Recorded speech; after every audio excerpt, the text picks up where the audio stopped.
shiny and whimsical. Mylar balloons can really perk up a party. They look innocent, but can be dangerous. The law requires that helium-filled metallic balloons be sold with weights. The silvery coating is a conductor. The balloons can float into power lines where they can arc, shorting transformers, knocking lines down, causing power outages, or spark a power surge that can destroy home electronics. Oh, no! Last year in the state, Mylar balloons caused more than 600 blackouts. The TV you save could be your own. You think it can't happen to someone like you? Are you crazy? It could happen to anyone. Knowing can save your life, or the life of someone you love. Hey, it's free. It's painless and easy. Don't be scared. Just get tested. Know for sure. Get an HIV test now.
Good morning, Los Angeles. This is the City Council Chambers. It's Friday, September 10th. I'm Councilmember Zine. I want to thank our council members for being here.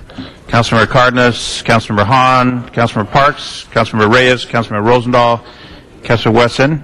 And we are waiting a quorum, but we will begin with Mr. Wesson with Adopt a Pet Friday. Councilmember Herb Wesson.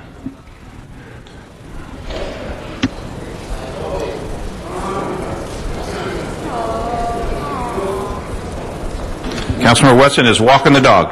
Yes, he is. Come.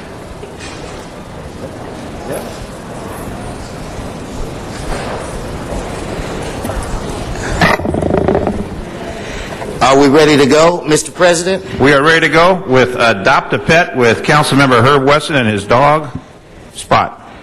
No, it's not Spot. All it's right. Angela, right? Are we going to get the video? Do we have the video to show? No, I want to be able to... We are live. I want Los Angeles to see this magnificent canine. We are broadcasting live, Mr. Wesson. Okay. Anyway, today is, again, hey, now we're live. Anyway, today is Pet Adoption Friday. Mr. Koretz, who I don't see at the moment, he handles all of the cats. I do all of the dogs. So we have a 2-year-old mixed terrier named Angela, who is really a sweetheart. She's looking for a home. You can see that she's loving and has a nice amount of energy, I would say. If you're interested, please call 888-452-7381. Angela, is she ready to go today? She is ready to go today. She is looking for a home. And for those of you that are here in City Hall for the first time, we have a 100% adoption rate where it relates to our dogs. So let's keep our 100% win streak alive. If you ever really want unconditional love, you will find it in the Angelas of the world. Now, usually about 75 or 80% of our animals are adopted by people that work in City Hall or work for the city or are here in the chambers today.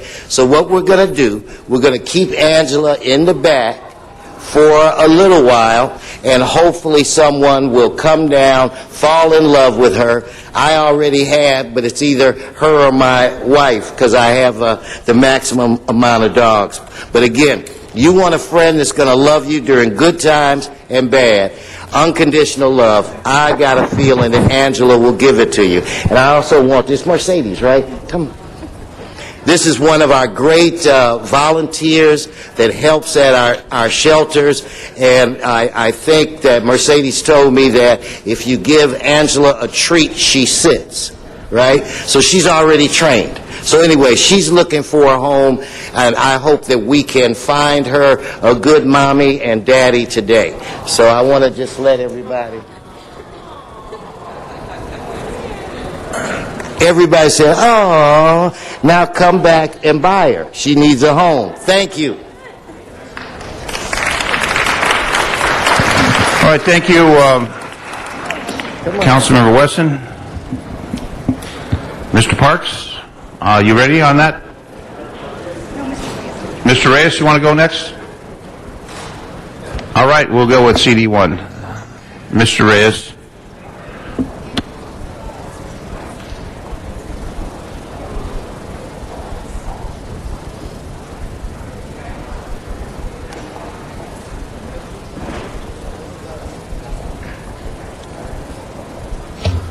We're at 9 members, so if we can get the other council members to come to council, we can start that agenda also. Mr. Reyes, please.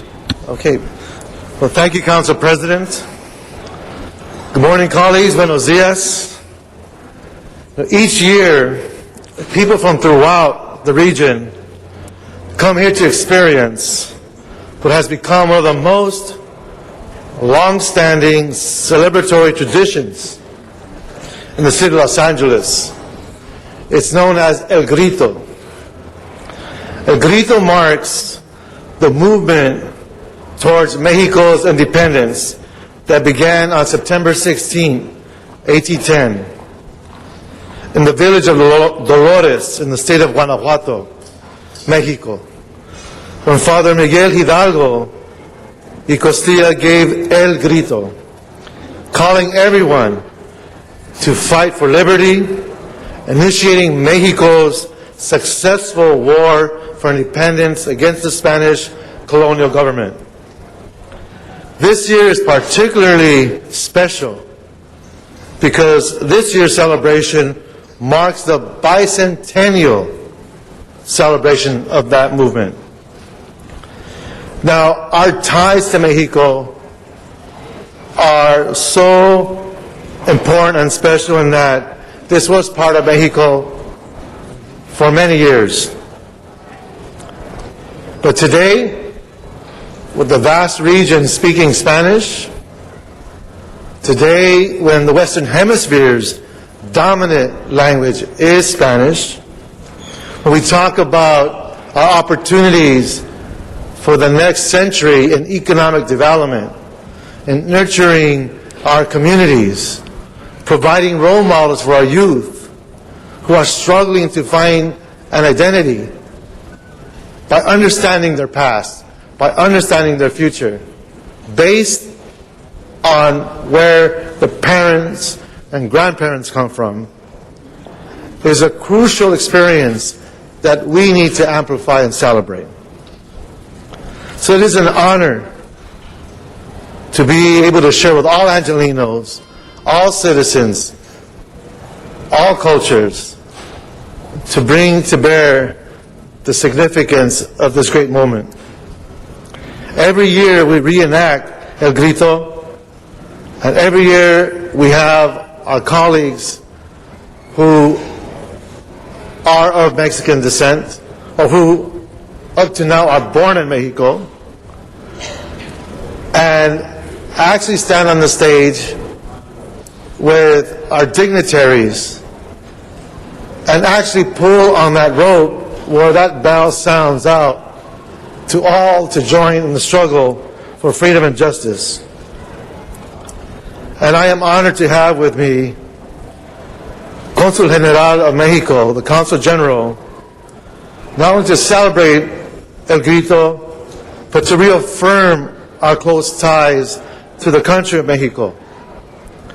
This year is special, and I will let him elaborate on that, but I have found a great friend, a person who has been very diligent in respecting this city government, this council, our mayor, and making sure we'll have an inclusive public event while we continue to shed the type of understanding that allows our youth to feel that they are special because they do have such treasures that are reflective in their culture and their language. So I'd love to present to you Consul General Juan Marcos Gutierrez Gonzalez. Thank you. Thank you, Councilman Reyes. It is a great honor for me to be standing here in this City Hall chamber and receiving this great honor from the City Council regarding the Mexico's celebration of its bicentennial. For us, this celebration reminds us, among several things, the importance of being a country capable to get into the international arena and engage in facing the common challenges with countries like the United States and specifically with cities like Los Angeles. So we are celebrating in this bicentennial, of course, the accomplishments of our past as a country, but mostly the possibility of engaging into a bright future, which is a future that we share a lot with Los Angeles in many, many fields. So we're celebrating also the strong ties that unite us, that are not only of friendship, but also of working together in things that are important for our community. Los Angeles is one community. We embrace that idea. We embrace all the policies towards diversity, and we also assume our responsibility to collaborate with the local government, and in this case with the city of Los Angeles, in building better conditions for a better quality of life for the community as a whole. I want to thank you from the bottom of my heart, and on behalf of the government of Mexico again, this is a great, great honor. Thank you, Councilman Ed Reyes. Question about the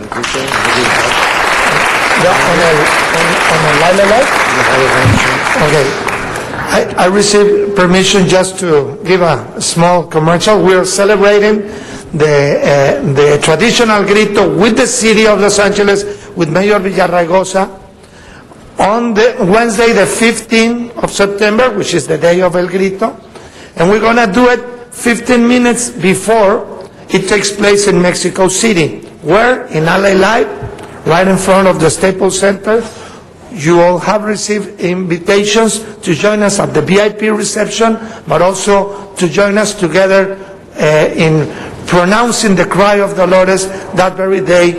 The celebrations starts at 6 and will end around 9:30. We hope and we are sure there's going to be a very happy and respectful celebration for the community as a whole. Please join us, and thank you again. Mr. Huizar. Council General, please wait. Councilmember Huizar.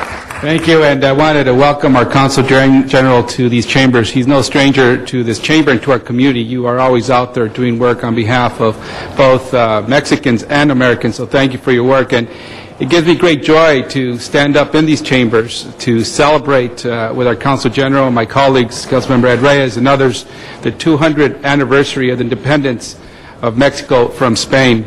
Father Hidalgo, in his historic time, who went to ring the bell calling for independence, is very similar to what happened here in the United States, calling for freedom and democracy.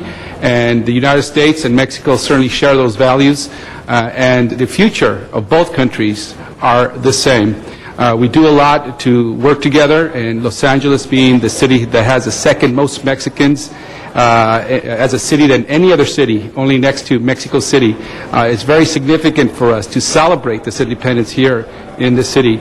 For myself, someone who was born in Mexico, I'm very proud to participate in this and the celebration of my native country, along with other Mexicans who now call Los Angeles their home. Council General, I think for us as a city and Mexico as a country, we have a lot in common. Our futures share a lot, our past shares a lot, and when we celebrate these types of events, it's important for all of us to make sure that our young people continue to know the history, that our young people continue to see the proud traditions that we have. Too many of our immigrants who come to this country are often not taught that history. But we are a country that celebrates people's customs, no matter what they are. We celebrate people's diversity. And my hope is, as we work with the school district, to ensure that that history is also taught.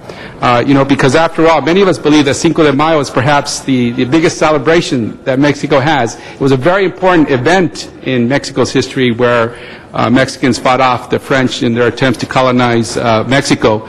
But el 16 de septiembre is a true Independence Day that we celebrate, and we hope that we continue these celebrations. I certainly will be there on the 15th of September to celebrate El Grito with Mexico.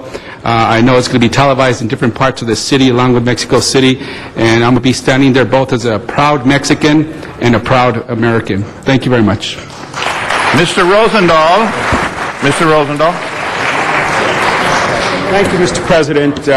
And it was great to go after Mr. Huizar, who is an example, a living example of the partnership between Mexico and the United States. When we were on recess, I went to Puerto Vallarta for a week, which I go periodically, and contrary to all the news reports, there are lots of places where the opportunity to have a good time in Mexico exists. Obviously, the drug war is a big issue, and we need to figure out how to focus on that in such a way that the violence and all the other issues are taken out of the mix. But as we get forward today with Latino Heritage Month, which will be a major celebration in a minute, I can't think of a better country in the context of the geography and the relationship. We know New Mexico and Arizona and California were populated by the Mexican community far before the Anglos came in, and people need to appreciate we're all connected. There's one world, there's one people, and the closer we can show respect and brother and sisterhood to each other, the better the world will be. In this country of the United States, thanks to the immigrants and thanks to the historic Mexican and Latino presence, we in Los Angeles are the greatest city on the planet because of the partnership that exists between all people. So I just wanted to make that comment and say I love Mexico and I love our relationship, and the closer we get, the happier I am. Thank you. And Councilmember Alarcon. Thank you, Councilman Reyes, for spearheading this year's 16th of September events, and to our Consulate General from Mexico, Juan Marcos Gutierrez, gracias por estar aquí. Again, you're here every day helping the people of Los Angeles because the truth is that many of them have relationships with Mexico and, in fact, are citizens of Mexico and therefore need assistance of both countries. And that, I think, is symbolic of what this event represents. Because some in the community might say, why are we making such a big deal about the 16th of September in Mexico? And the reason is that the vast majority of students, almost 80% of the students of the Unified School District, share both heritages. They have the heritage of the American Independence Day as well, of course, as the Independence Day of Mexico. And for them to understand the similarities between the two, the cry for independence and the need to be self-determinant in your future, is something that our young people need to understand.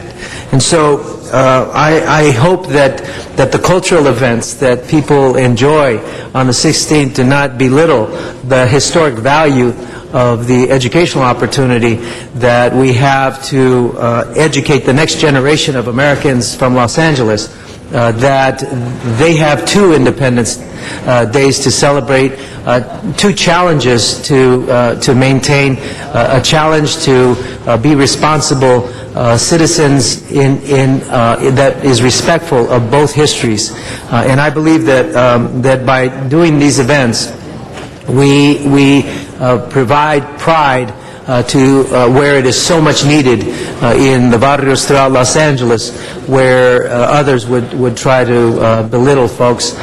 This gives them a sense of pride, if not for only a single day, but that they can carry for their lifetime. And so thank you so much for your leadership in this event, for both of you. And we will continue to make the 16th of September something that is beautiful culturally, but also important historically and educationally. Thank you. Gracias. Thank you. Thank you, Mr. Reyes. Thank you. I'm going to follow with the next. So, colleagues, on September 15th, we will be having this great celebration. As the padrino of this event, I am very humbled and honored to be able to work with all my colleagues in making sure that this event does occur. And with that, I'd like to present to Consul General a resolution celebrating the bicentennial of the Mexican independence, signed by my colleagues, our mayor, and again, we look forward to seeing you on that great day. Thank you. Thank you. Thank you, Mr. Reyes. Thank you, Council General. Mr. Clerk, we now have a quorum. Let's please call the roll and go through the agenda. Alarcon, Cardenas, Han, Huizar, Carres, Krikorian, Labange, Parks, Perry, Reyes, Rosendahl, Smith, Wesson, Zion, Garcetti. 10 members present and a quorum, Mr. President. Very well. First item of business, please. Approval of the minutes. Mr. Huizar, second by Ms. Han. Mr. President, would you like to run through the agenda at this point in time? Let's do that, please. Before doing so, Council has a request to continue item 21 to next Tuesday, September 14. Without opposition, that'll be continued. Number 21. Items 1 through 3 are items for which public hearings have been held. Committee reports for items 1 and 3 have been submitted and distributed to Council. Any specials? Open the roll, close the roll, tabulate the vote. 10 ayes.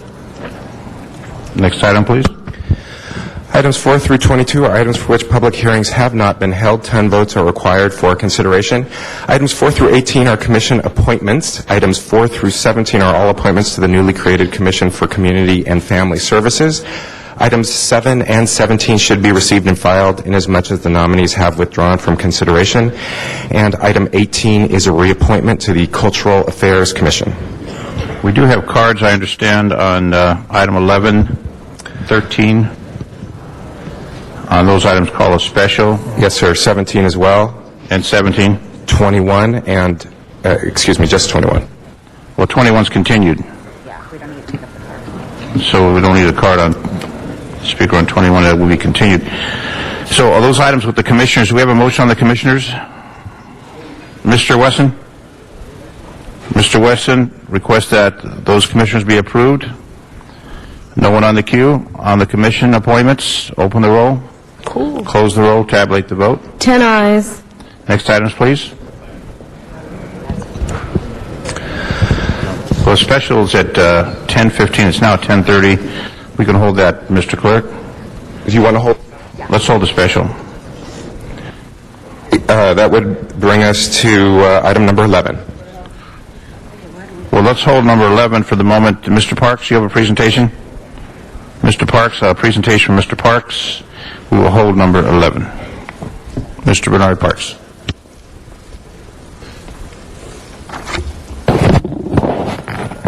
Thank you, Mr. President. Today we are honoring a young lady, and I'd like to ask Julia Pace Mitchell to come up.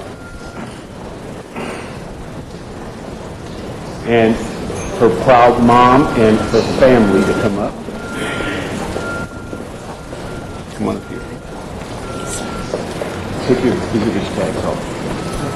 Okay, everybody come up. Colleagues, today we want to honor Julia Pace Mitchell. She's a formally trained actress, having earned her master's in fine arts from the National Theater Conservatory and her BFA in theater from Howard University in Washington. Known for her range, Julia studied classical theater at Oxford University in England and improvisational comedy in the groundings in Los Angeles. She had worked steadily, leading to a coveted string of roles on stage across the country, from Oregon Shakespeare Festival to New York's Hip Hop Theater Festival. She has worked with, you're going to have to help me on that, the Nuyorican. The Nuyorican Poet Cafe, the Arena Stage, the Classical Theater of Harlem, the Kansas City Repertory, and the Arizona Repertory. She was featured in the McCarter Theater's production of Stick Fly, which I personally saw, and it was outstanding, and shined brightly in the Ohio State Murder at the Duke in New York City's famed 42nd Street, which received the Lucille Luttrell Award for the Best Revival. She's a true artist, receiving multiple NAACP Theater Award nominations for her work as a playwright, for her one-woman show, The Interview, and for The Hill Above the Hood, which won her a Backstage West Award for the Best New Playwright, Best New Director, and Best Performance. In 2009, Julia was featured in a highly anticipated Fox Searchlight biopic of the late rapper Biggie Smalls' Notorious. She appeared opposite Aaron Eckhart in 2007 independent film Meet Bill. Later this year, on November 24, 2010, Julia can be seen in the action film Faster with Dwayne "The Rock" Johnson. He's a fighter, right? A boxer, wrestler, okay. I knew he was something. Julia television credits include guest starring roles in The Closer, TNT, Cold Case, great series, CBS, The Chappelle Show, Comedy Central, Law and Order Special Victims Unit, Law and Order and Strong Medicine Lifetime Network. Currently, she's the voice of Charisse in MTA hit The Hard Times with R.J. Berger on June 2010, and this is why she's here. 2010, she joined the cast of the #1 rated daytime drama on TV, CBS, The Young and the Restless, portraying Sophia Dupree, a confident, no-nonsense business executive, which she is in true life, too. Julia is the daughter of actress Judy Pace and actor Don Mitchell, and the stepdaughter of baseball great Curt Flood.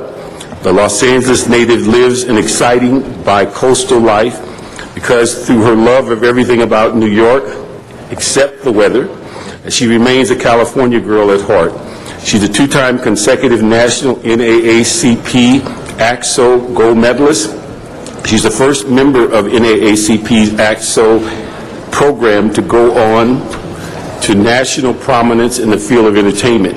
She's also a Beverly Hills Hollywood chapter NAACP Youth Council president, and she organized recently a shoe donation drive through the Curt Flood Youth Foundation in partnership with Soul for Soul, Gap Incorporated, and British Petroleum to successfully deliver over 4,000 pairs of shoes to victims in Haiti. This morning, I'd like to commend Julia Pace Mitchell for improving the quality of life in the community and also for securing a permanent role in the #1 rated series, The Young and the Restless.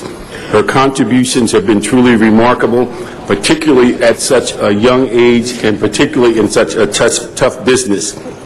Los Angeles City Council wishes Judy Pace Mitchell continued success in her future endeavors. And I'd like to present you with this.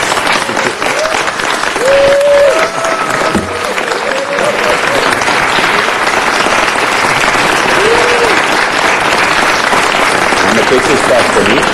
Now you get to talk. Oh, wow. Very quickly, I just want to say thank you so much. It's such an honor to be recognized.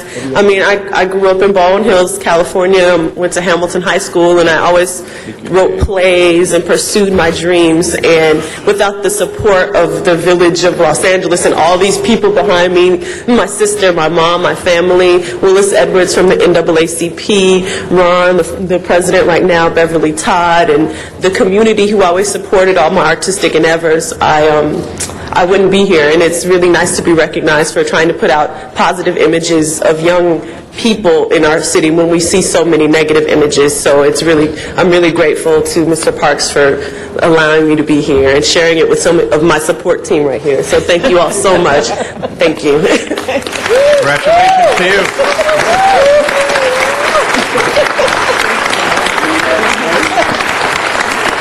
Thank you, Mr. Parks. Thank you. We're going to go back in the back here. And now we have the pleasure, Latino Heritage Month, and we will welcome the mayor to the council chambers for the celebration and Latino Heritage Month.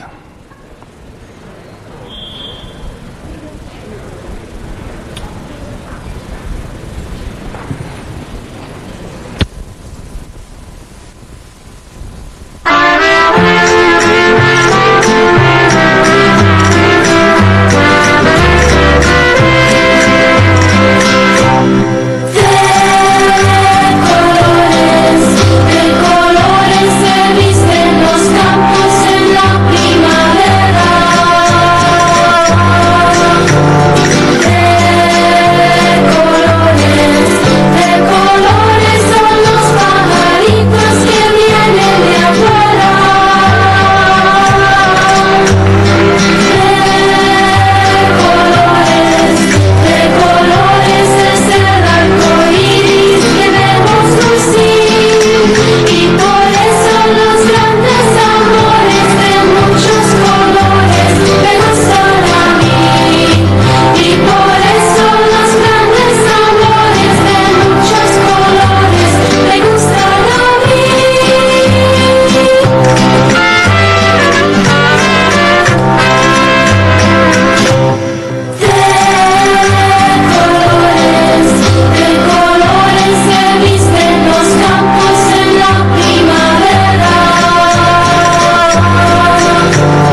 Well, let's give a hand to the 186th Street School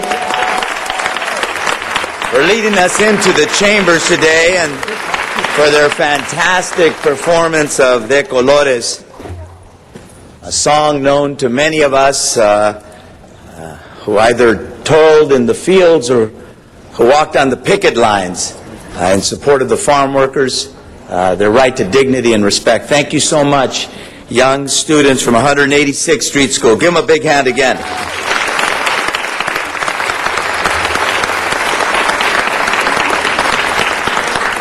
I want to thank the council once again for allowing me the honor to be here today. It's a pleasure to join you, mis compañeros, in launching this year's Latino History Month. All month long, we honor those who have made major strides for our community, who continue to be beacons of hope and inspiration. Today, we come together as one community to commemorate an important story about overcoming obstacles and achieving success. We've said many times that this is a story of our city, the City of the Angels, founded by 44 pobladores who turned the barren deserts of California into thriving missions. It's the story of laborers and workers like Cesar Chavez and Dolores Huerta, who tirelessly fought for the rights of all workers and instilled the Si Se Puede spirit within every Angelino. It's the story of artists like David Alvaro Siqueiros, who in the face of political censorship and scrutiny continue to exercise his freedom of expression in his thought-provoking murals. It's the story of teachers like Jaime Escalante, who refused to give up on students from the East Side and help make their dreams a reality. It's the story of you. It's the story of the young students of 186th Street, who, as you could see, while they were singing De Colores, actually come from every continent around the world. That's who we are. That's who Los Angeles is. It's the story of our parents who worked 2 jobs to raise a family. The story of my abuelito, my grandpa Pete, who came to this country more than 100 years ago, who risked his life to build a better future for his family, who sacrificed. It's the story of her tia, who was the first in her family to go to college. And while today we hear the stories of heroes and legends, this story is a story about you and me. As Latinos, our story is one of dreams turned into reality with hard work, faith, and perseverance. Now, Councilmember Alarcon talked about the fact that we live in a great country, and we swear allegiance to a great flag that represents values of tolerance and understanding. And in these times, when so many would like to pit one against the other on the head of a pin, it is important that we celebrate the diversity of this great city. And I'm here with great pride as a living testament to the growing richness of LA's beautiful tapestry of diversity and culture. Today, beginning in the early 70s, I want to acknowledge the spirit of Los Angeles honorees today, ASCO. Beginning in the early 1970s, this Los Angeles-based multimedia arts collective created performances, street theater, and conceptual art that satirized and pushed boundaries. The 4 original members, Harry Gamboa Jr., Gronk, Willie Aron, and Patsy Valdez, grew up in my neighborhood. They grew up not too far from where I lived. In fact, Willie actually grew up about 3 blocks away. I remember early on being proud of their accomplishments, of their art, of their willingness to push boundaries. They floated between media and genres, producing fotonovelas, mail art, photographs, happenings, media hoaxes, and poetry. Their method of art was rooted in political protest that rejected the more accessible and democratic attributes of social realism. ASCO was a vanguard, not a product of art schools, but instead of a movement homegrown in the heart of East LA. It is for their art, their social commentary, and most importantly, their unique spirit that we honor ASCO today. I'd like to call up Patsy Valdez, Willie Giron, and Harry Gamboa to receive their awards.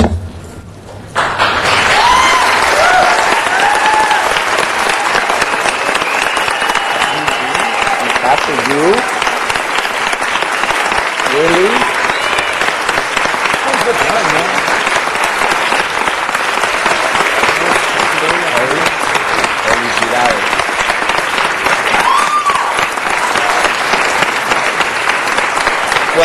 We'll give them out there. We'll give you both out there.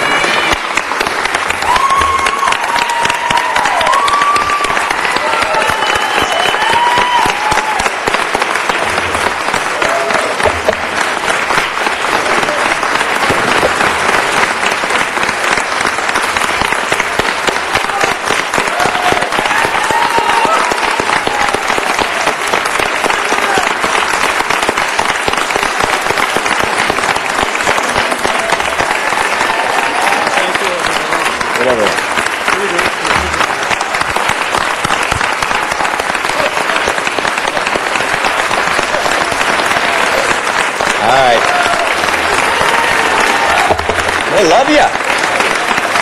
I love it. I love it. Now, the Dream of Los Angeles Award goes to my tocayo, Tony Plana.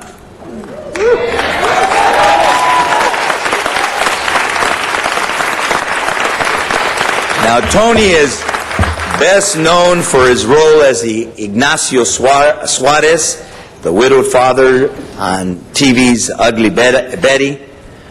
But Tony's most distinctive talent, and the reason we honor him today, is his provocative adaptations of classic Shakespearean plays. I remember when Tony first came to my office. I think the year was 1994. And he came with this idea that we ought to share Shakespeare, probably the greatest English writer and poet ever, with the kids of the East Side.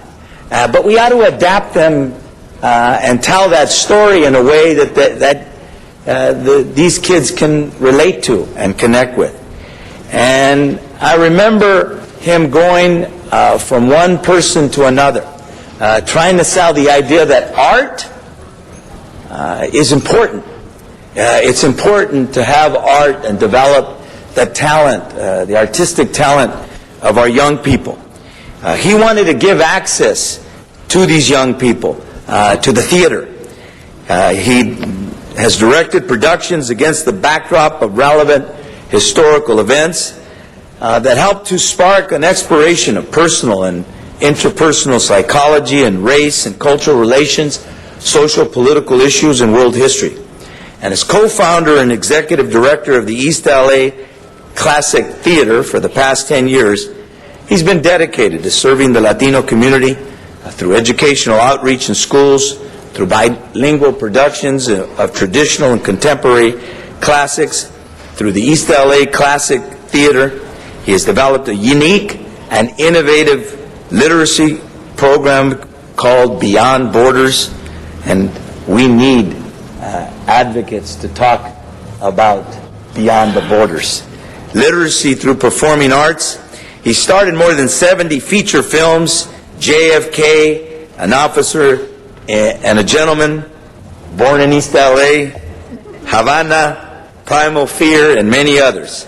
For his admirable career in film and television, but most importantly, for his dedication to bringing arts and the theater and the passion of dramatic literature to underserved communities, we present him with the Dream of Los Angeles Award, Tony Plana.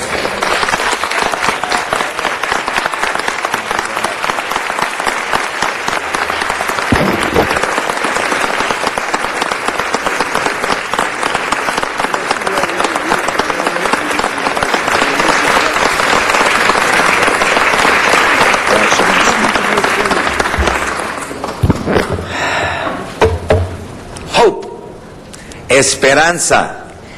The Hope of Los Angeles Award goes to Plácido Domingo.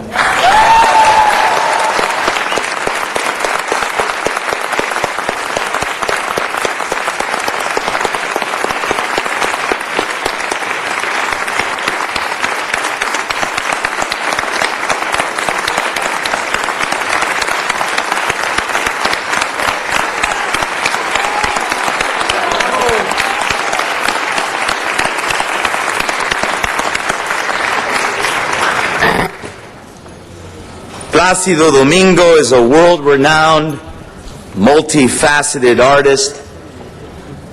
He's an adopted son of Mexico, but also an adopted son of Los Angeles. He's recognized as one of the finest and most influential singers in the history of opera. As a singer, his repertoire encompasses 133 roles, a number unmatched by any other tenor in history.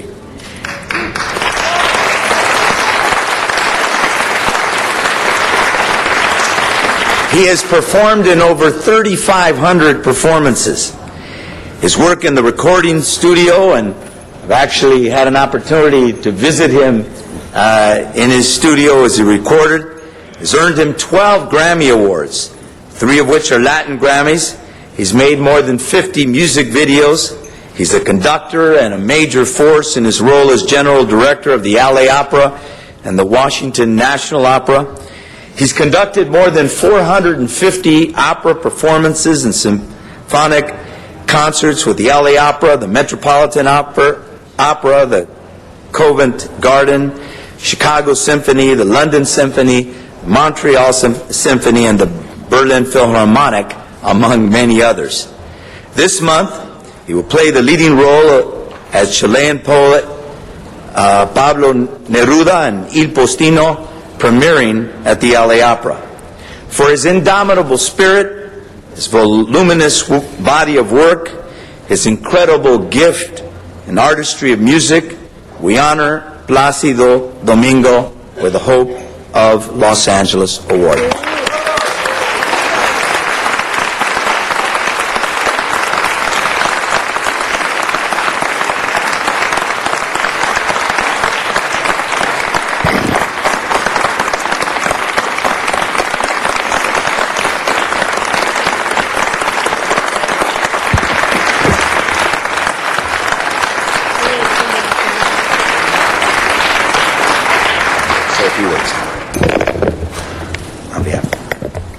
Well, it is very emotional for me, and when you were talking about so many great people, which is with you, your neighbors, the great artists and the great influential people that has made this city one of the most important cities of the world, I can guarantee, by the also so important by the cultural life, which is, of course, one of the things that you will work together.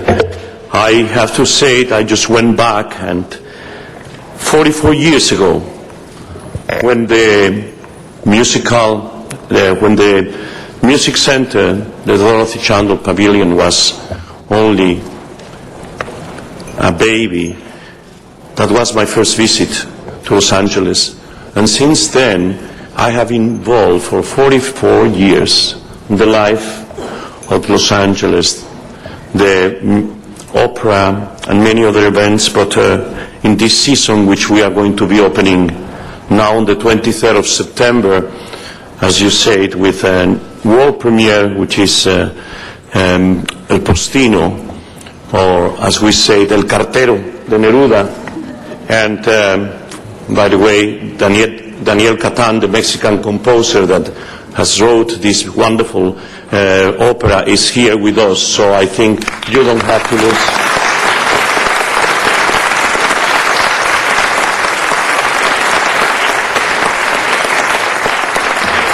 Well, this opening night, it will be our 25th anniversary. Los Angeles Opera Company is a young opera company, but I have the privilege to be here from day one, and we are very proud, and we arrived to this year to a Zenith presenting the Wagner Ring of the Nibelungs, which was a tremendous success for the city, for the company, and for the culture. Antonio, I want to thank you. As you said, I was born in Spain. I went when I was a few days before my 8th birthday to Mexico, and as you said also, for 44 years I have been in Los Angeles. I'm very proud of all the wonderful work, all the collaboration, this happy city which is brighter and brighter, and which I hope that we will continue being all together, and of course the Latin people, the Latinos, which the great majority they are coming from Mexico, but not only from Mexico, but from all the countries in Central and South America, and they have chosen Los Angeles to make their home.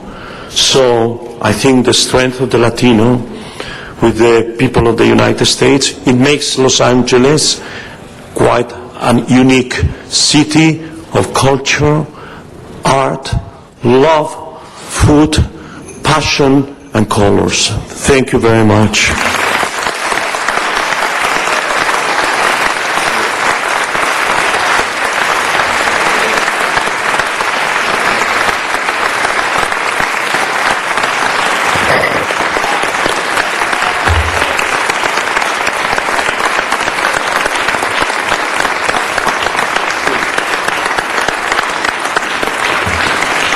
Ms. Reyes, we have the Controller and City Attorney. Also, I think they wish to speak. Our Controller, our City Attorney. Thank you, Council President. Colleagues, I want to thank you, the Council, along with the Mayor, in these very hard times and budget cuts, we're able to put together this momentous occasion. We can gather this great diversity, all of the different cultures that make up this great city. And for 1 month, we can amplify it to the degree where I'm hoping that 9th grader who's deciding whether he should stay at school or not, that they're motivated by the examples of the luminaries we are here today, that they can continue to achieve. That 11th and 12th grader who has to assess what do I do with my future, that they can see the examples of these great sacrifices, not only from our parents, but from our representatives, our mayor, our dignitaries, those who have this history of sacrifice, that in this month they would be inspired so that that 40% dropout rate can essentially decrease, that we can have a future of educated, prideful individuals who understand what it means to be culturally rich and diverse, because that's what this great city is. And for that opportunity, I thank you, because this does mean so much for those who are in that struggle. So thank you, Mr. Mayor, for your office, Cultural Affairs for the great work, and all those sponsors of making this happen. And have a great Latino Heritage Month.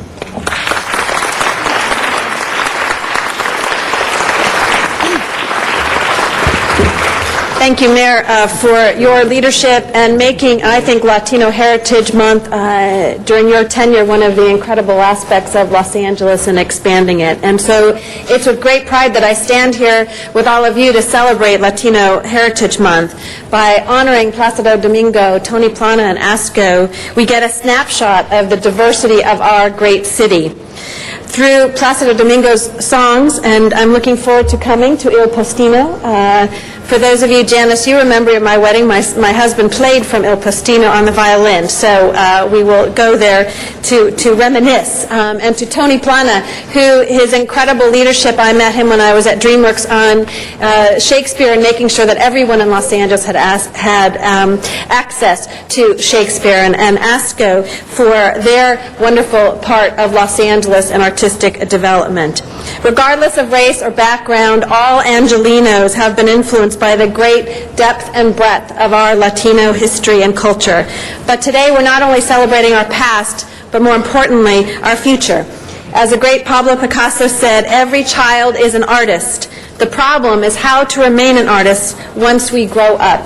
Placido Domingo, Tony Plano, and ASCO are great examples of people who, when they grew up, remained artists. And so, as we celebrate them, it's important to remember the great example that they provide for our children, as Mr. Reyes mentioned, of all ethnicities, and to keep that artistic spirit as we grow. And for those young people that are here, Placido, I think maybe we have some future singers that will come to your opera, as we heard them say De Colores today.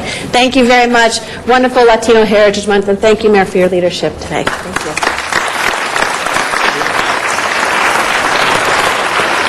I need to talk about my wife now. Good morning. I'm very proud to be here this morning to celebrate Latino Heritage Month. I think each of us in Los Angeles, regardless of what our ethnic background is, have our own part of Latino heritage and how they've impacted our lives personally. Los Angeles is probably the greatest city in terms of its diversity and the contributions by each of the ethnicities that are part of this great city. We have a growing, vibrant Latino community, and just look around this room. 4 members of our council are of that heritage, our mayor, and how many contributing members of this city have a Latino background. It is not only in the culture that Latinos bring here, the arts, but it's the acumen that they have shared with us in terms of business, in terms of architecture, in terms of culinary, in every aspect of Los Angeles life. And more importantly to me is family. I'm married to a Latina. By the way, this morning, the first thing she did, because she has access to my calendar, she knows that I'm going to be here talking about Latino Heritage Month. She said, make sure you say something nice about me. All right, sweetheart, I am. And so I know that what it means when you say you're part of Latino family. I mean, you're in for $1, you're in for a day, man. You're there. And they're loyal, and she's raised 4 wonderful children, and I can tell you this, that if every Latina in Los Angeles is like my wife, this is one heck of a city. And I'm proud to stand here today and celebrate this heritage.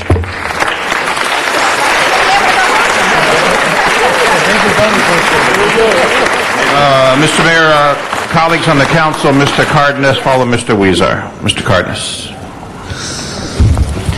Thank you very much. Thank you, Mayor, for putting on such a wonderful and important celebration.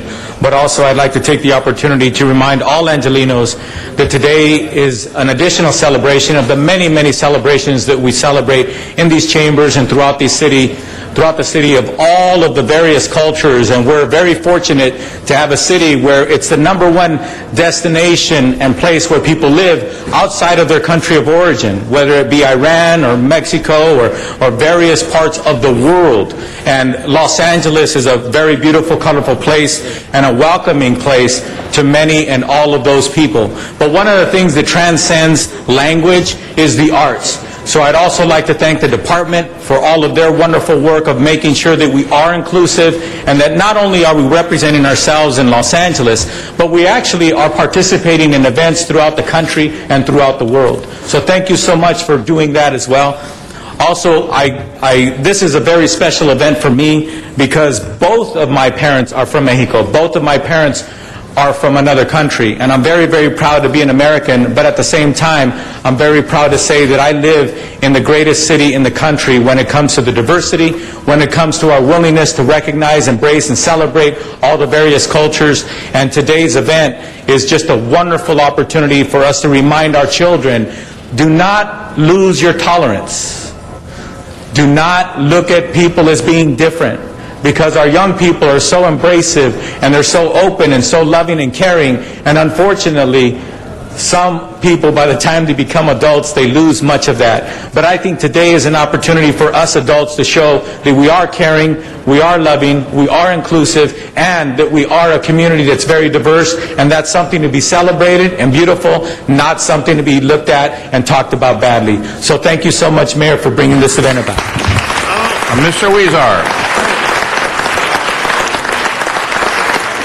Thank you very much, Mr. President. And Mayor, you certainly outdid yourself this year in selecting these nominees. It's an incredible group of nominees from OSCO who first came on, I shouldn't say came on, they stormed on the scene in the 1970s to bring art to the masses, to say that art is for everyone, to say we want art without walls to be able to be seen by everyone, and that everyone can be an artist. I think what we're seeing in the city of Los Angeles, because of OSCO, no one can say that we are the mural capital of the world. If it wouldn't have been for OSCO and other artists who were out there bringing art to the masses, Los Angeles wouldn't be what it is today.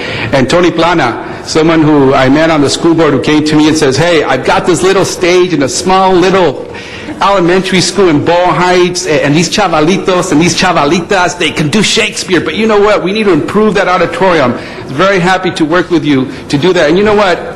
An actor of your stature, who plays prominent political people on television each and every night, to be in a vadio doing what you do speaks volumes about the type of person you are and the character you have. Thank you so much for the work you do.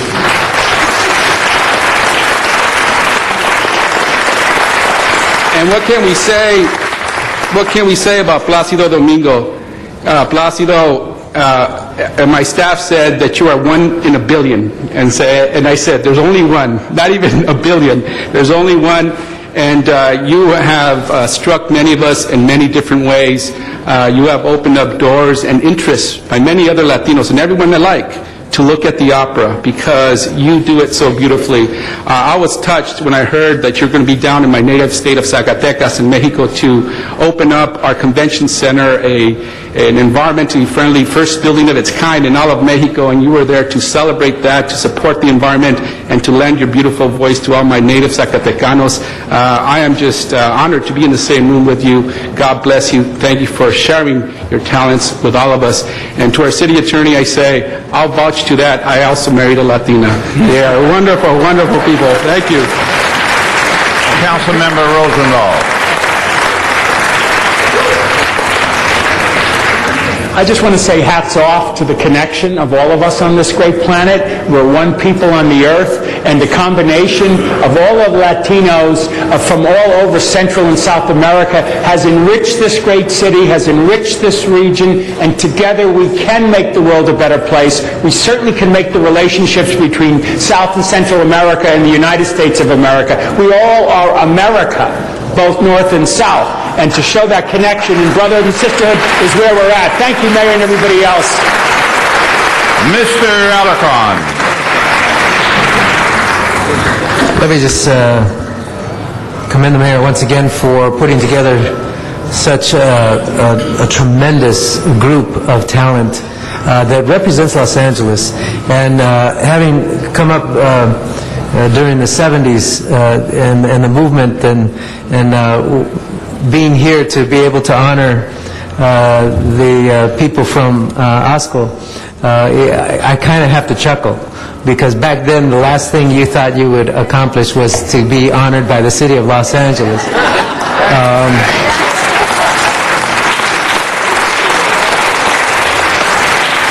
But when you see the likes of OSCO, Tony Plana, Placido Domingo, of course, you really begin to understand Los Angeles, that it is a tremendous birthplace for the next generation and the future of the United States of America.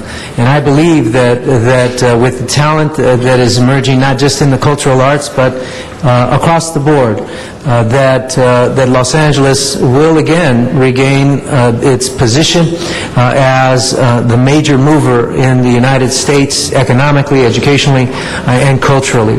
So, Mayor, I want to thank you for exhibiting this particular group of talent, but it is only a small fraction of the representation of what truly is Los Angeles. So this is a great day for not just Latinos, but for all people who appreciate the tremendous diversity of the United States and appreciate cultural, embracing cultural heritage and all of those notions. And that's something that all of us can do a little better at. So thank you, and thank you so much to all the talent for being here to honor us with your presence.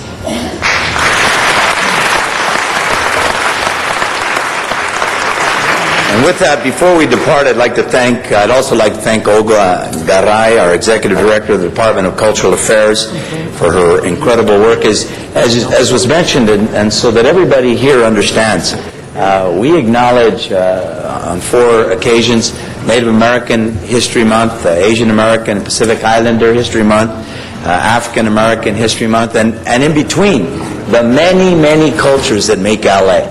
And we do so because in these chambers, we understand how important that here in the beacon of light and hope, in the city where the world comes together, that we should honor the many people who come from every corner of the earth to make our city better. So thank you so much, and I'm going to get the honorees here. We're going to unveil the poster because, as you know, throughout the month we'll have an essay contest, poster contest as well, to really get young people to engage about the contributions of Latinos here in Los Angeles.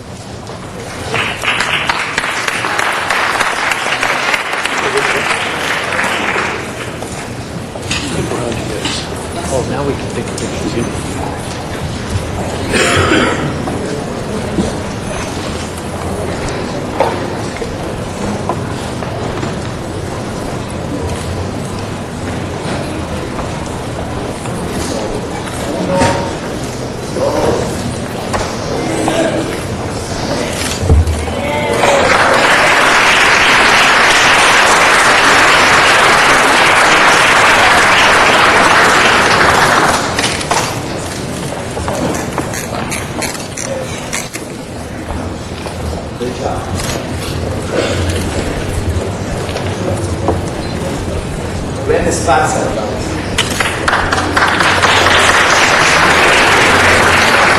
Thank you, Mr. Mayor, Mr. Reyes. Thank you, Ms. Gruel, our Controller, City Attorney, Carmen Chutanich, and the entire Council.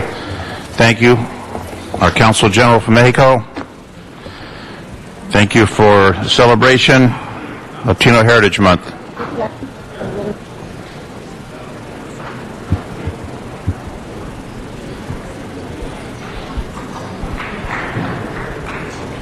And Mr. Clerk, we'll continue with the agenda in just a moment as we have our guests move to the photo room.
All right, Sergeant Arms, if we can please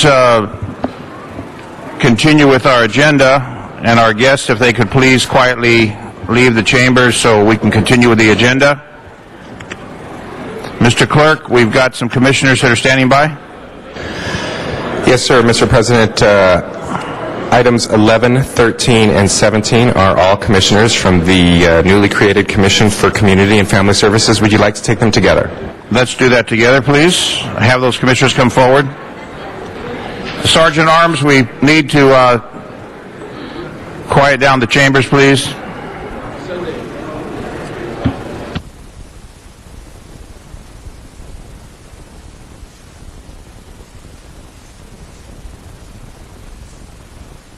We have those commissioners come forward, please. I understand that. Those commissioners that we need them to come forward. And Mr. Sachs, you'll be the first speaker on this matter. Arnold Sachs. Arnold Sachs, you have a card on 11, a card on 13. So Mr. Sachs on 11 and 13, please.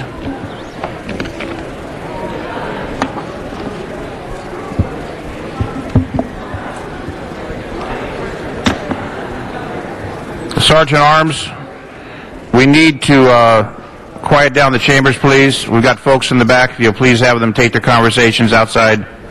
We're still in session here in the City Council.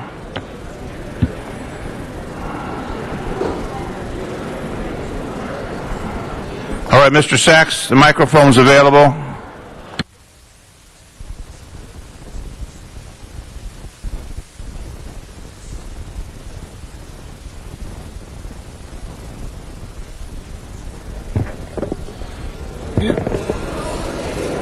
Thank you. Good morning. Arnold Sachs. I held these two items on the agenda regarding these commissioners for two reasons, one for each one of them. One, concerning the communications that come from the mayor, and based on his history of communications, today notwithstanding, although it is Latino Heritage Month, not History Month, we've heard the mayor communicate that the city was faced with bankruptcy, but then he said he didn't say that. We've heard the mayor communicate that the LADWP will be facing penalties from the state if they don't reach green technology threshold. But the DWP is not under the auspices of the PUC because it's a public utility. So my concerns are what the mayor is actually communicating with or about when he seems to have this vast miscommunication. That's my concern with the mayor's communications. Now, the Ethics Committee's communications, again, we need communications from the Ethics Committee. We had somebody who was reappointed yesterday, a new commissioner, yet they find no reason to communicate on the ethics of the City Council in discussing the parameters of what is the meeting area for the chambers and what constitutes a quorum. If the City Council members are in the chambers or outside the chambers, we don't know. That's an ethical problem here. They don't have a problem with the requirements on city taxes and fees. Yet the City Council waived the bed tax for the Four Seasons Hotel on the AEG development, yet the hotel is still collecting a city bed tax from unsuspecting guests. That seems to be very unethical. Shouldn't the Ethics Committee rule on that? So these communications from these two parties hold very little water when it comes to appointments for the commissions, because like they said about the school board when they tried to put the recipe together, if you can't get the little details right, then we're really lost on the big details. Thank you.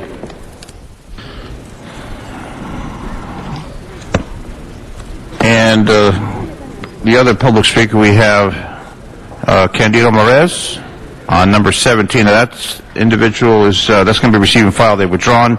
Candido, you have the opportunity to speak on that. Thank you, Mr. President, Mr. Zine. Also, Becky Benderson would like to join me. Good morning, Mr. President, Council Member Candido Maris, former representative of the CUP Committee, representing the 12th District. We're honored to be represented by the great Councilman Greg Smith. We were here to celebrate Miss Elma Woods, but apparently she has decided to step down. But we wanted this council and the public to know about the greatness of this woman. This is a woman that mentored myself and Miss Becky Benderson. She taught us about what is important in this city. For over 20 years, I was privileged to serve with her. She, I believe, served close to 30 years. So here's a great woman, a great treasure of this great city, and I hope that we do honor her in some way.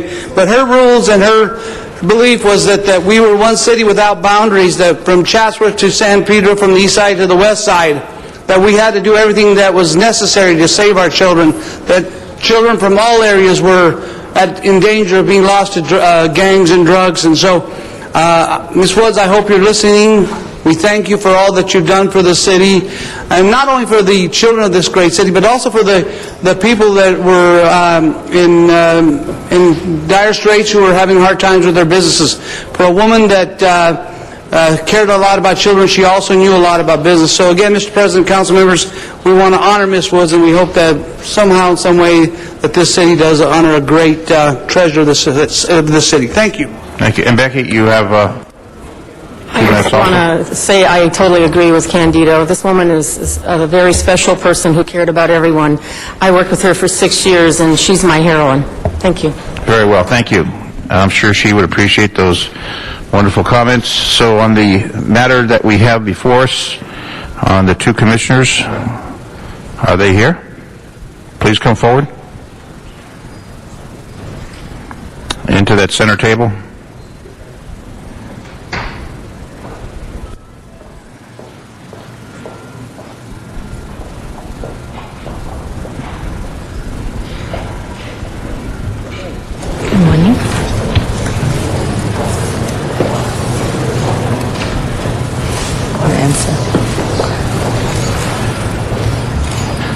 Mr. Weston has requested this matter be moved forward.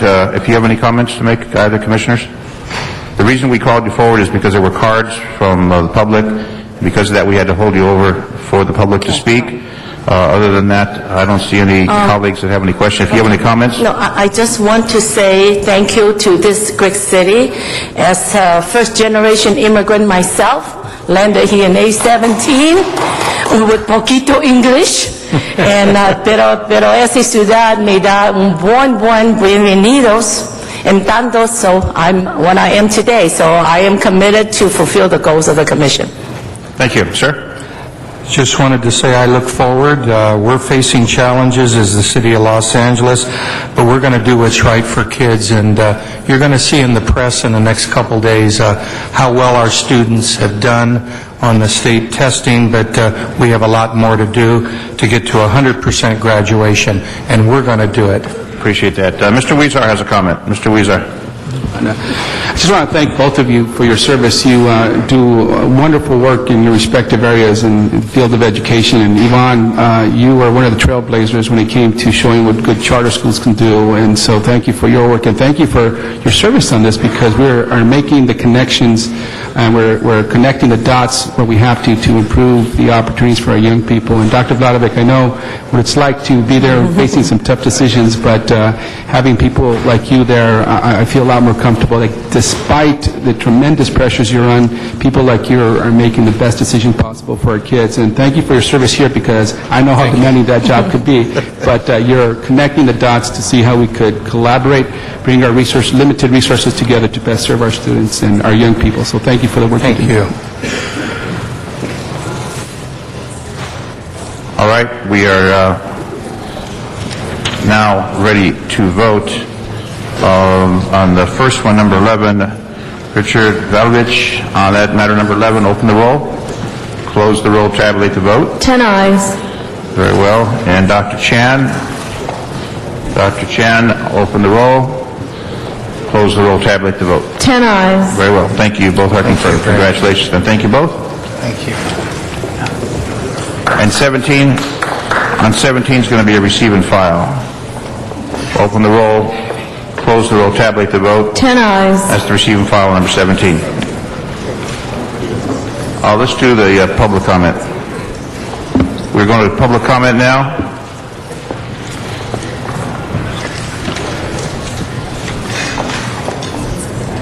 In the Valley, Wayne Spindler, public comment time, sir. Okay. Thank you. We had all of our representatives showed up to today's meeting, the mayor, city attorney, controller, but we had a problem down at Westlake a couple of nights ago. There was a meeting down there, and you sent the police chief in there alone without the support of the mayor, the city attorney, the controller, or the council. Where were you guys? How can you run a city like this when you have a dire situation on the streets of Los Angeles? You got a potential riot on your hands, and our mayor is out partying. Our city attorney is on KFI giving platitudes, and our controller spends millions of dollars on outside contracts for audits when she already has a budget of $100 million. And today you're having a presentation of Latino Heritage Month. Aren't the people down at 6th and Union Latinos? You've taken all the CRA money, you've sucked it dry out of Council District 1, and you put it in Council District 9. You've taken all of the poverty and you've squeezed it in between Alvarado Boulevard and Figueroa Boulevard, between 6th Street and 8th Street, and you create a hotbed of illegal street vendors and drunks and corruption and crime. And a man last Sunday comes out, he's drunk, he's wielding a knife. A police officer had to use deadly force to defend himself. Where the hell were you people? Today, you can be giving out these fancy presentations, but you sent our police chief in there alone into the Westlake Village district, seeing to what happens. You left our police chief alone, and that is not the way to run a city. Thank you. John Walsh. HollywoodHighlands.org. Thank you very much for repeating it. 1.5 million visitors the first 6 months. We're having a meetup, 9/11. Everybody's invited at a restaurant in Gower Gulch. Just go to HollywoodHighlands.org. Yes, a Guatemalan was shot down. A Guatemalan was shot down at 6th and Union. And of course, where was the mayor? The mayor was holed up with his girlfriend at his mansion, the Getty Mansion. This isn't the mayor. You just saw, this isn't the mayor from 2 or 3 years ago. This man is sleepwalking. He's damaged. He's out of... Where is Antonio? 5 nights of revolt. Not the Mexican-American community, the Guatemalan community at 6th and Union. And I'm telling you right now, Guatemalans and Mexicans are divided by a common language, Spanish. The man who was shot down, if you read the story in the New York Times, did not speak English and he did not speak Spanish. He spoke the language, the Mayan language of his culture.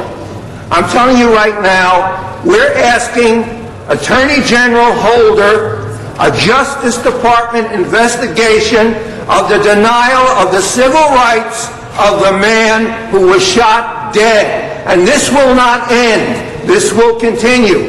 The LA Times blames it, can you believe it, on communist agitators, like it's the 1950s. The white Jewish communists went down there and stirred up the Guatemalans. Where are they? If you want to know what's happening in the city, you go to HollywoodHighlands.org and find out exactly what's happening in this city. The mayor is in poor health. He's scared to show his face at 6th and Union. Scared. He hides in this portrait and gives awards to Placido Domingo. It's shameful. Walter Bechtel.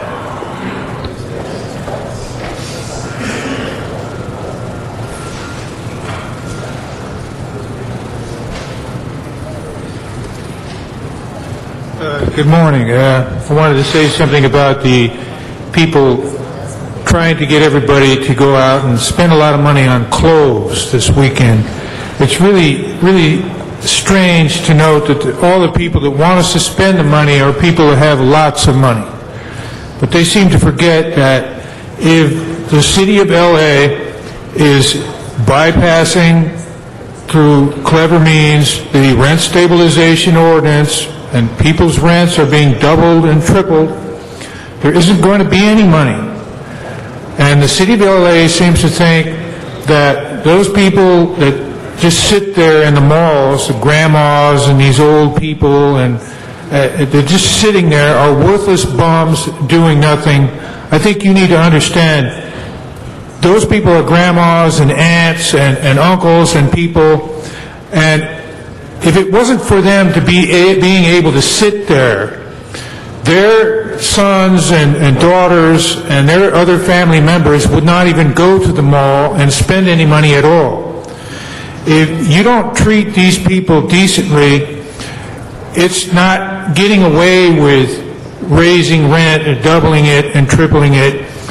You might as well take and poop on yourself here, because you didn't get away with anything. You're really hurting the economy. That's the reason why the politicians that came before you had always catered to these apparently worthless, stupid old people that just sit there, because they're more than just stupid old people. If you would observe them properly, you would see that one of the things the reason that they sit there, you'll notice that the families keep coming back and talking to grandma and talking to grandpa. And you got to ask yourself why. It's because a lot of times grandma has the money that they use to spend.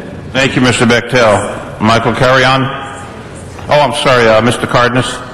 Mr. President, I just wanted to correct for the record. Earlier, one of the speakers said that the Comptroller's office's budget is $100 million. I knew it was much, much less than that, and the staff just confirmed that this year we approved the Comptroller's budget of $13.8 million. So I just want the viewers to know that the current Comptroller does not have $100 million to work with in order to do her audits or what have you. And she does more than just audits. I just want to correct it for the record. Thank you. Thank you, Mr. Cardenas, for that clarification. Mr. Carrion? Yes, my name is Michael Carrion. I'm in Mr. Weezar's district. I went to each one of your offices on Tuesday and left a flyer. This flyer is for Warm Springs Rehabilitation Center having an alumni barbecue this Saturday. Unfortunately, the city of Los Angeles does not have substance abuse recovery. You don't have a program. You don't have assistance for anybody that has substance abuse. But you have homeless alcoholics and addicts sleeping right at your door. We pick up those homeless alcoholics and addicts and we get them back into society. Yet we're maybe consolidating with our sister station. So I came to each one of your offices and asked you, gave you a flyer, and see if you can show up or send one of your representatives to see what it is we do. Each one of your council districts here is represented there, except Mr. Krikorian. Mr. Krikorian thinks his office does not have homeless or alcoholics and addicts. They do not exist in Mr. Krikorian's district. It's funny because when I went back and I looked at it, 7% of our of our clients are from Mr. Krikorian's district. 3% of them are Armenian. And yet, we asked Mr. Krikorian for support, and he says it's not in his district. I didn't understand that. Alcoholism and addiction affects everyone in this room, yet everybody seems to turn their back to it until it does affect them. Well, when we close 200 beds and somebody's crawling through your window, I think you guys are going to wake up and see what's going on. Alcoholics and addicts aren't bad people, they just make bad choices. And if you sit there and speak to some of them in recovery, you'll understand that they put their lives on the line so that nobody does crawl through your window at night. As a police officer, I think you know what I'm talking about. Thank you very much. Thank you, Mr. Carrion. Arnold Sachs.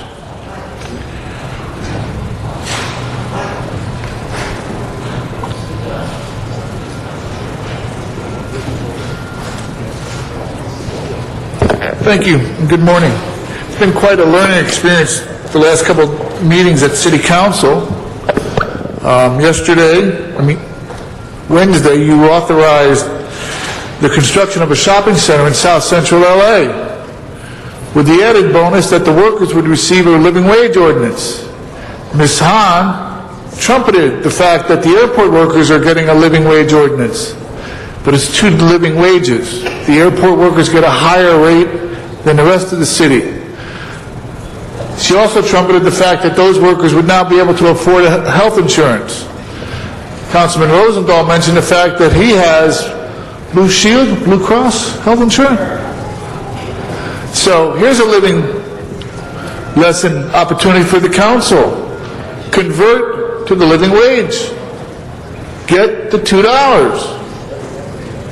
$2.50 an hour. You can already afford to buy your own health insurance. This would show you're sharing the pain of your constituents. Convert to the living wage ordinance. Eliminate the cost for your health insurance. Speaking of costs, the CAO was here discussing budget reform. He mentioned that vacant positions will not be filled. Does that mean there will be a spike in overtime which will affect future pensions? The 12-2 plan was mentioned in the newspaper, where new businesses only have to go to 2 committees.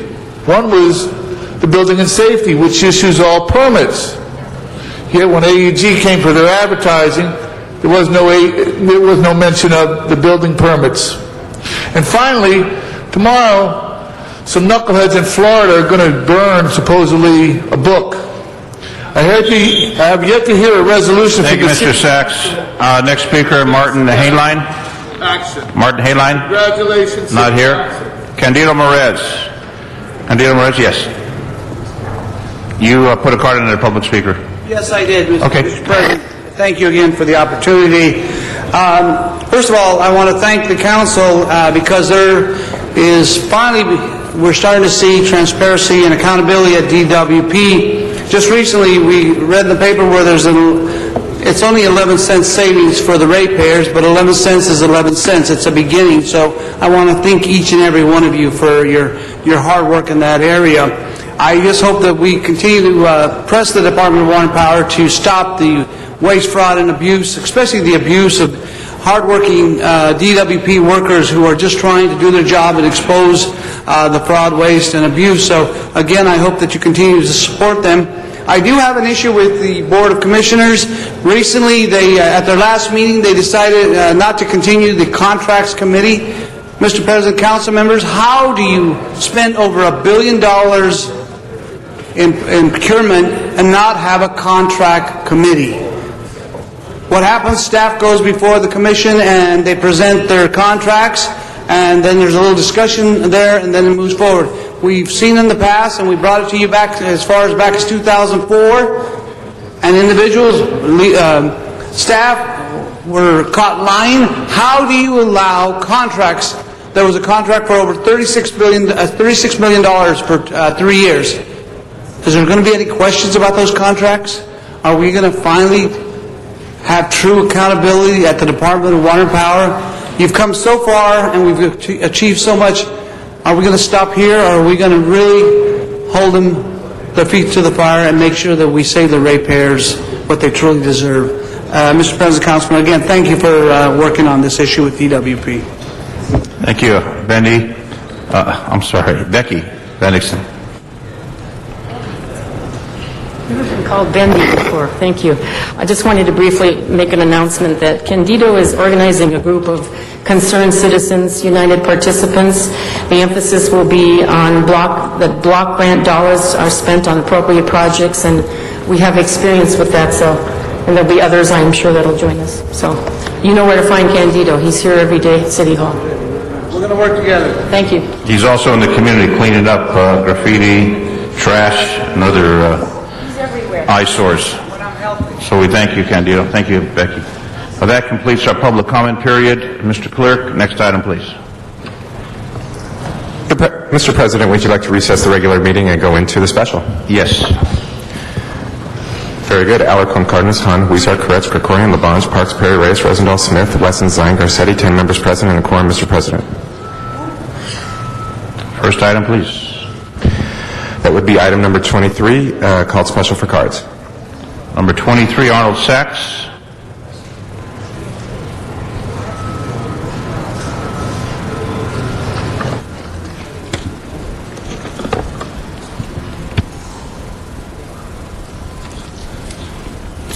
Thank you. Good morning again, Arnold Sachs. I'm just concerned because parking has become such a red herring issue in the city. Revenue funds. I remember the discussion regarding the security for 9 arenas, 9 venues in the city, and the overtime funds versus regular time funds. But the fact, would these funds have be impacted by the city's decision to sell or to auction off the parking garages? Is there a correlation between the two? Because recently there was also an article regarding the parking meters and a new system to be initiated by the city that would involve not only on-street parking, but parking in certain parking garages. And it didn't mention in the article if those parking garages that were going to have some of the stalls converted into this new system were going to be amongst the garages that would be offered as part of the sale to private contractors. So there's a lot of gray area in this item, and there's a lot of money in this item, and unfortunately, the leaderless city council, the city are depending on your decision. That's a tough egg. John Walsh.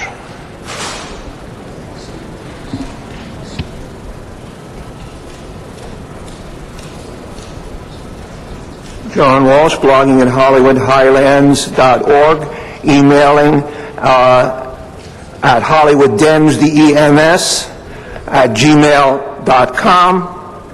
Our meetup is tomorrow at a Gower Gulch restaurant. Check it out this afternoon. It'll be in the afternoon, 9/11. Check it out on the web, on our website.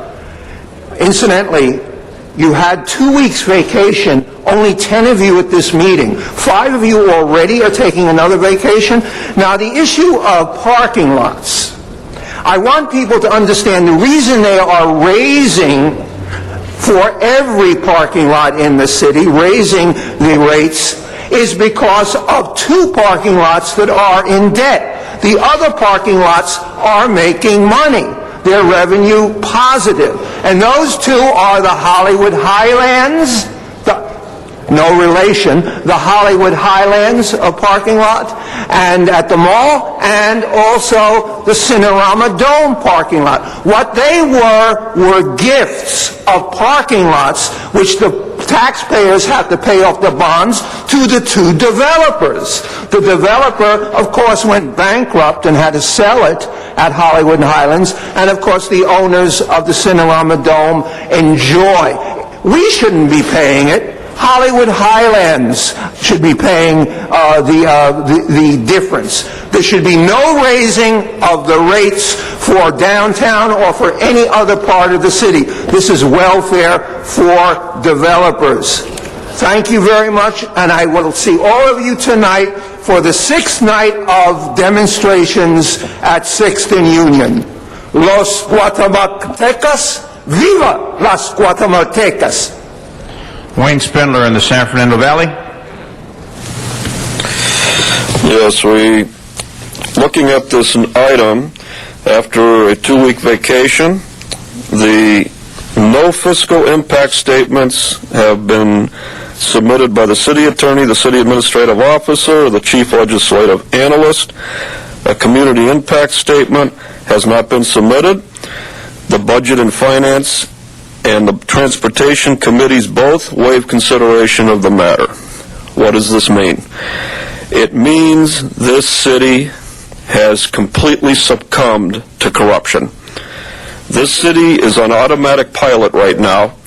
There is nobody in control of this city. We have a mayor that's a lame duck, doesn't care about the city. And Mr. Cardenas says the comptroller only gets $13 million a year. Well, if you look at the contracts section of the city's website, Ms. Gruhl executed 3 or 4 contracts, open-ended, to conduct audits with outside firms, one of them in San Francisco, using Chinese nationals to do our work. They can't even hire Angelinos living in the city when they give these contracts out. And Dennis Zine, shameful. You threw the apartment people out when they were talking about housing as a human right back in May. You escorted them out. You've thrown public speakers out. You used to be a man that cared. You used to, when you started, but you grow a goatee. You ran for a 3rd term that you weren't entitled to run for because they passed a Measure R. You were turned up. Mr. President, the Speaker should be directing his comments to the Council as a whole. He could talk about the performance of individual council members, but cannot be directing his comments to individual council members. Yeah, well, this is a government run amok, if I may have that time back. This is a government run amok. This is representing the complete failure of leadership. You're giving away our parking lots to people who are going to steal from us in 60%. Your time's up. Thank you. Mr. Spindler, let's go to the vote on this matter. Open the roll. Close the roll. Tabulate the vote. 10 ayes. Mr. Parks? Forthwith. Thank you, Mr. Parks. Pardon me, Mr. President. With 10 votes, this matter will go over for a second read to Tuesday, the 21st. Very well. So it will not be forthwith. It will carry over for a second reading. Next item, please. Item number 24, called special for cards. 24, we have Arnold Sachs.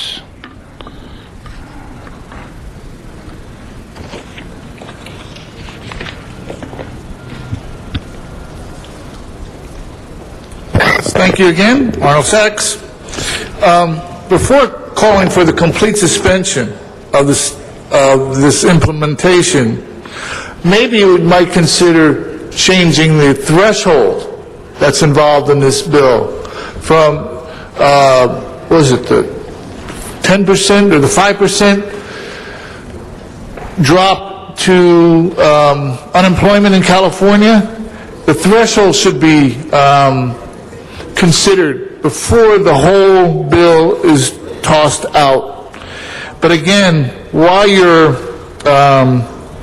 discussing sending messages to the state legislation, I'm still appalled that you have not come up with a resolution to discuss the small-mindedness that will occur tomorrow with the burning of the Koran in Florida.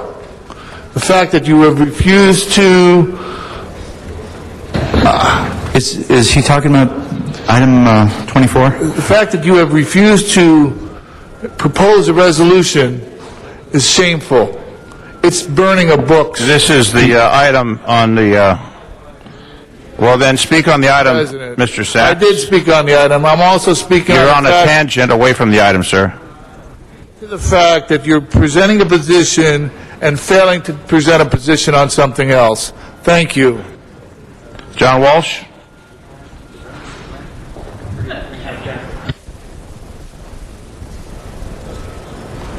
John Walsh, blogging at Hollywood Highlands, HIGHLANDS.org. Find out what's happening. You know, the rules here, let's get the rules. We get up here, if we make the slightest factual error, you correct us. Notice nobody has corrected anything I said, because everything I've said so far is factual. Okay? Those are the rules. Now let's talk about suspending the greenhouse gas emissions. Well, Garcetti, I don't know, I believe he's in San Francisco with a friend of his today, I don't know. Mr. Parks is here, this is his resolution. Now, we do not want the implementation of SB 375 set aside, as the League of Cities wants to do. We want regional targets for reduction of greenhouse gas emissions. We will be discussing this tomorrow starting at noon, at a mall at Gower and Sunset. You're all invited. Just check HollywoodHighlands.org. This is very important. We want clean air. It's between clean air and the corporations that want to poison us. The corporations, incidentally, that own most of you. I'm going to give you back your time. I invite you out on the street at 6th and Union, because the Guatemalans will never die. Central America overall. Thank you, Mr. Walsh. Wayne Spindler in the San Fernando Valley.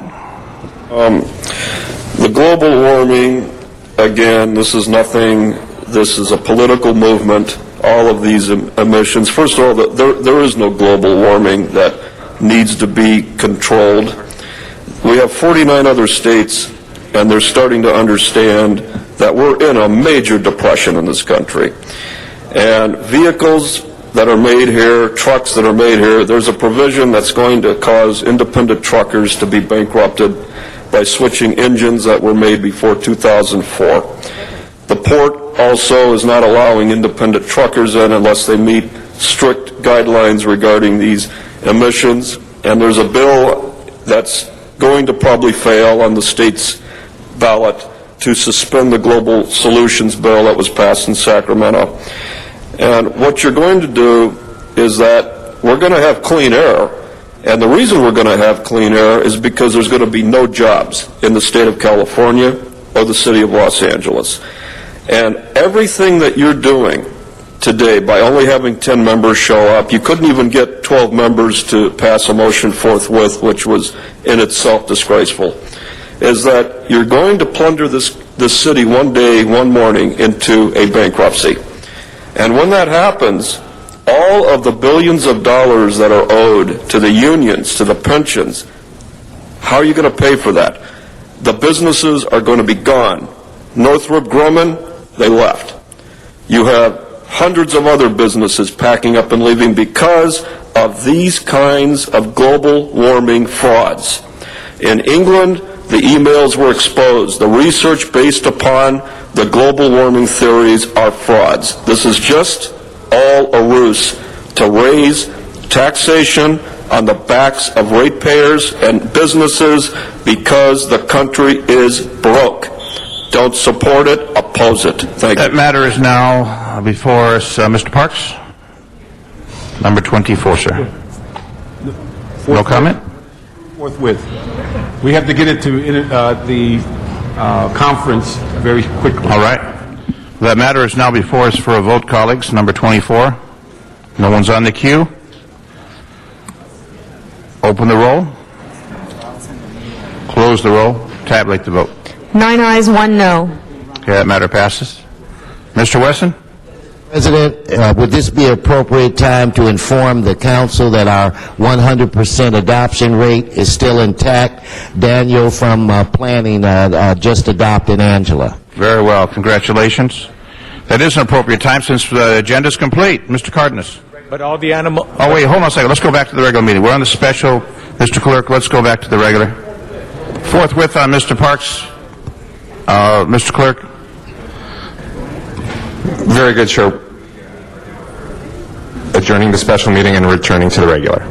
All right, very well. Mr. Cardenas. Mr. President, thank you, Mr. Wesson, for your wonderful work and making sure that you're bringing that awareness and that the adoptions are all intact, 100%. But I just want to make sure for the record people understand that every single one of those dogs and cats did not leave intact. They were spayed or neutered. We spay or neuter every single one of them. Okay? Thank you. Thank you, Mr. Cardenas. Mr. Reyes, you look like you're ready to speak. All right, that completes our agenda. Special one? We have another one? Yes, sir. We have a special one, and the city attorney will speak to the... Has that been circulated? Yes, sir, it has. Okay, go ahead, Mr. City Attorney.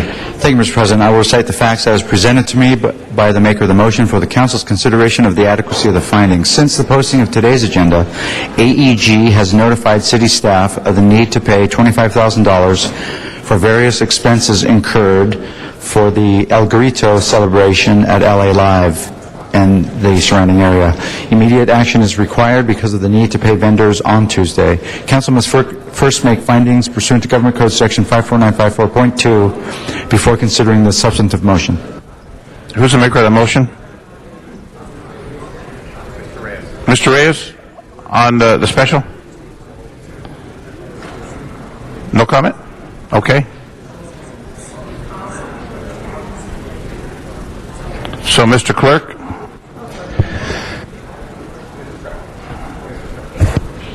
I think your speaker's not working. Mr. President, it would be appropriate to vote on the findings at this time. We have a card that just was turned in on that matter also. Let's vote on the findings first. On the findings, open the roll, close the roll, tabulate the vote. 10 ayes. We will hear from Mr. Walsh on this special. John Walsh, HollywoodHighlands.org. It always pays when you come to City Council to not leave until they leave, because they sneak in these special ones, special twos, special threes. It's quite illegal, but the City Attorney, Dion, up here allows them to do it. What we're talking about here is some more welfare. HollywoodHighlands.org for finding out what's happening here and at the school board and all over. What's happening here is, all of a sudden, AEG is asking for some money.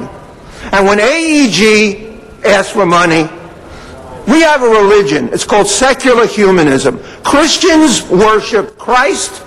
Secular humanism worship industry. They worship development. They worship trickle down. AEG, he's the Pope. Tim Lewicki is the Pope of LA. And I'm telling you, everybody kisses his ring, and the mayor kisses something other than his ring.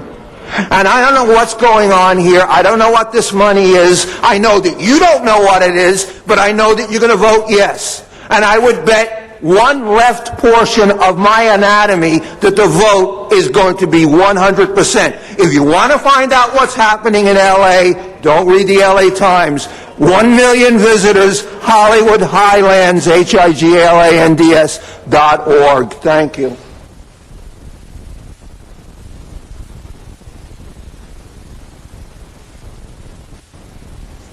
Thank you, Mr. Walsh. Mr. Reyes. Point of fact, the resources are to allow for the public, the nonprofits involved in the Grito to be able to participate, and that's the role of this funding. It was put in the budget, and that's what we're moving on it today. Thank you. This is not extra funds. This is something that was approved prior to the budget being approved July 1st. Right. All right, thank you. We have another speaker on this matter, Mr. Spindler in the San Fernando Valley. Thank you. Oh, boy. What do we got here again? A special one.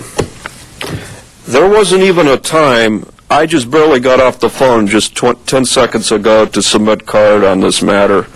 The last special one that I remember that we had, I think that was back in March or April, and that was for the DWP rate hike that was called at the end of the meeting. So now today on a Friday, when everybody's not watching, you pass a free gift of $25,000 at the end of the meeting. And once again, this is a violation of the Braun Act. And you should have a requirement of 12 votes on something like this, because it should have to pass forthwith with not just 10, but it should be 12 votes. We have 10 members here today. Any one of you 10 care to vote no on this first? How about explaining how a broke city can give $25,000 to a billion-dollar corporation when you're laying off librarians? How about let's spend the $25,000 on something more worthwhile?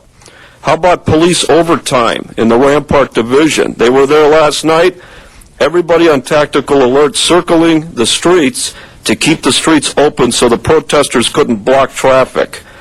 You know, there's a war zone down there. They're going to be on a tactical alert this weekend. There's going to be overtime. But the city can lay off everybody.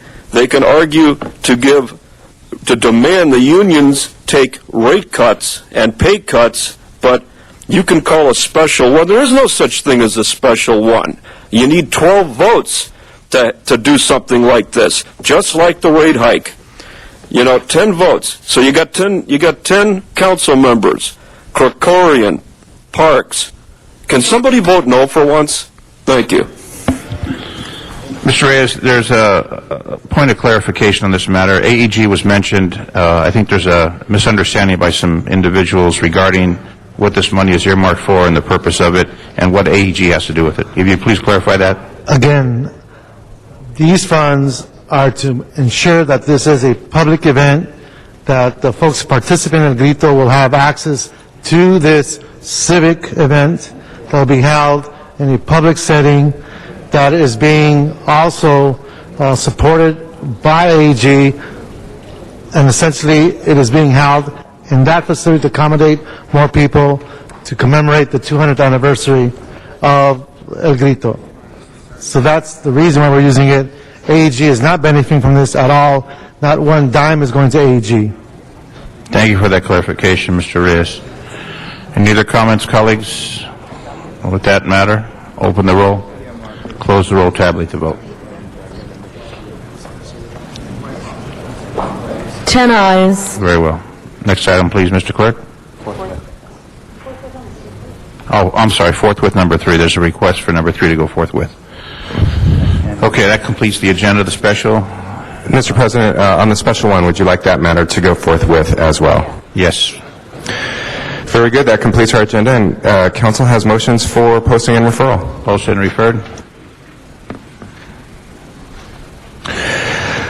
The desk is clear. Very well. Any announcements, colleagues? Announcements?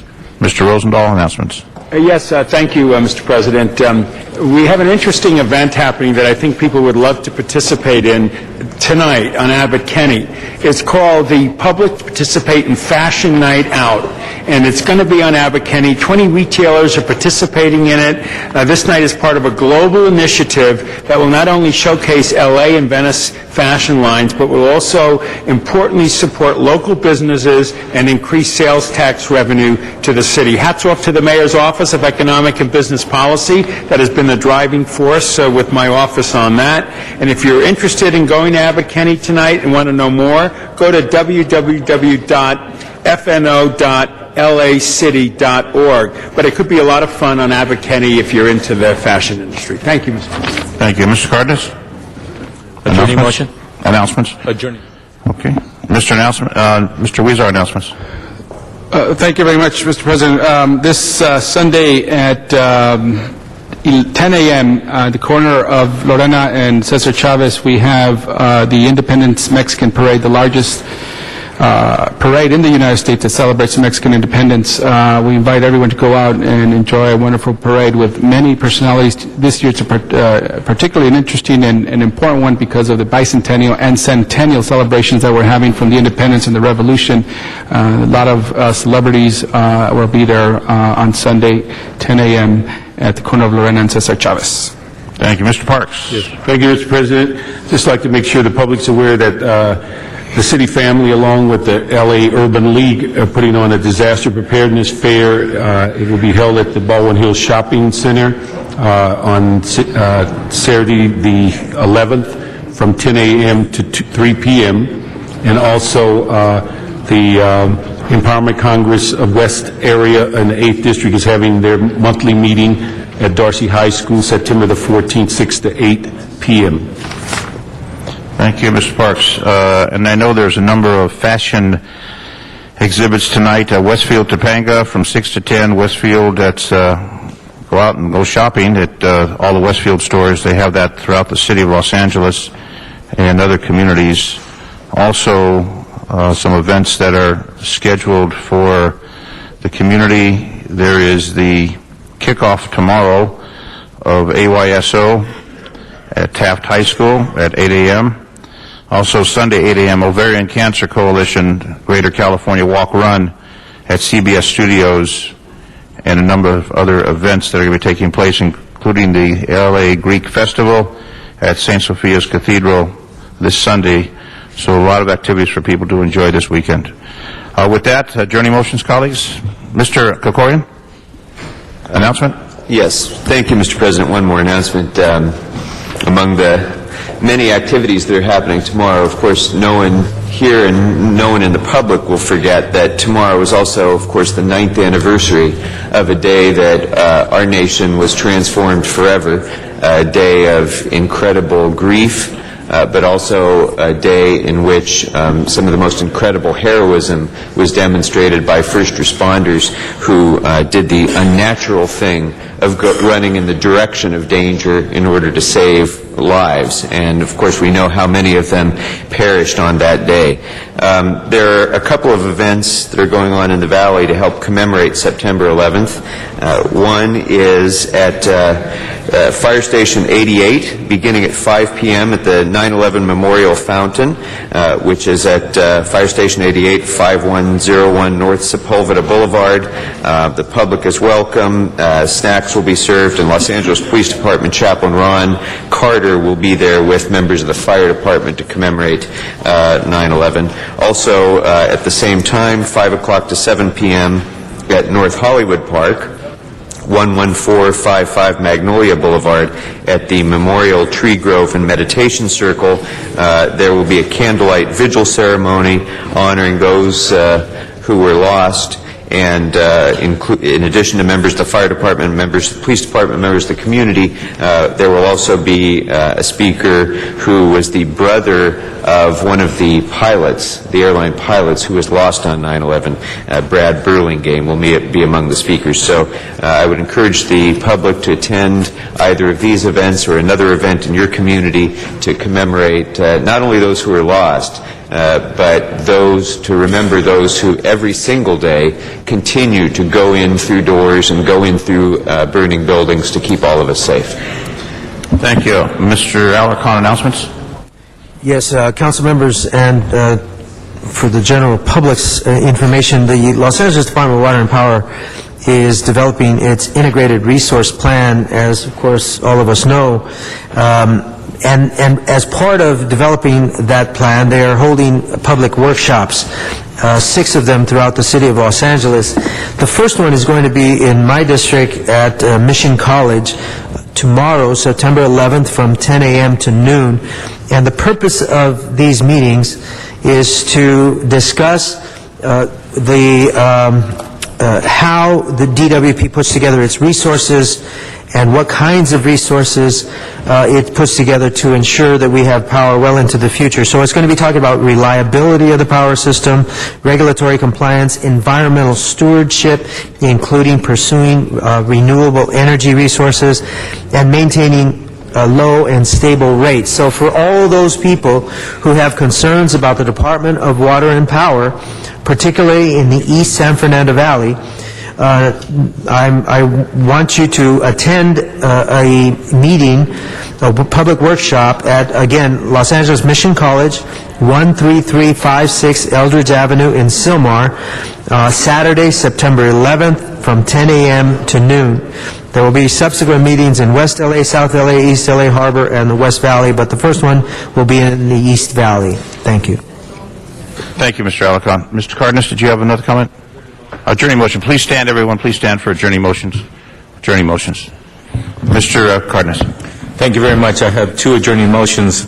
The first is for Gabriel Jaime Restrepo Marin, Consul General de Colombia in Los Angeles.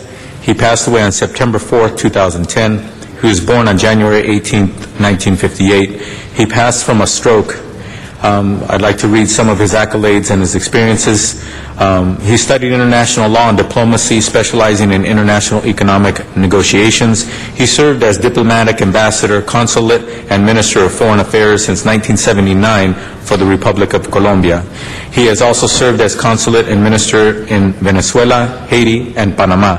His primary principles and services as Consulate General here in Los Angeles were: First of all, to get the approximate number of Colombians living in the jurisdiction of Southern California, Arizona, and New Mexico, currently more than 150,000 people.